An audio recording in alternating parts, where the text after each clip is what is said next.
গরম বাতাস,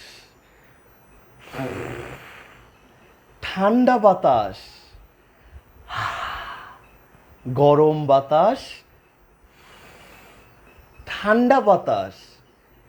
একই সময় একই মুখ দিয়ে গরম বাতাসও বের হচ্ছে, আবার ঠান্ডা বাতাসও বের হচ্ছে।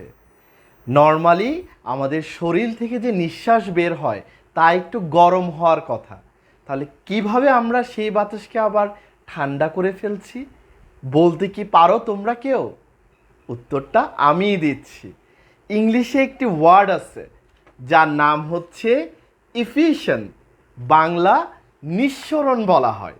এখন নিঃসরণ জিনিসটা কি? যখন কোনো একটি উচ্চচাপের জায়গা থেকে বায়ু বা গ্যাস সরু ছিদ্রপথে নিম্নচাপের অঞ্চলে যায়, তখন ওই প্রক্রিয়াকে বলে নিঃসরণ। আমাদের মুখটা যখন আমরা সরু করে বাতাসটা ছাড়ি, তখন এখানে ইফিউশন বা নিঃসরণ ঘটে। তো বাতাসটা ঠান্ডা হয় কেন, যেটা আমাদের আগ্রহের জায়গা।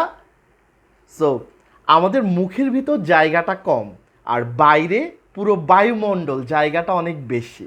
ফলে আমরা সরু মুখ দিয়ে যখন বাতাসটা ছাড়ি, বাতাসের কণাগুলো আস্তে করে দূরে সরে যেতে চায়, যার ফলে তাদেরকে কি করতে হয়?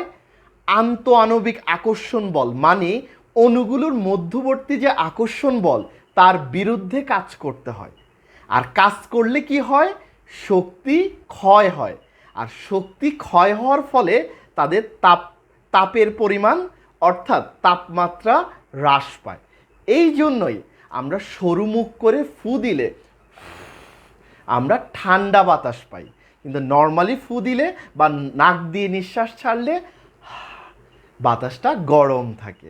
Got it?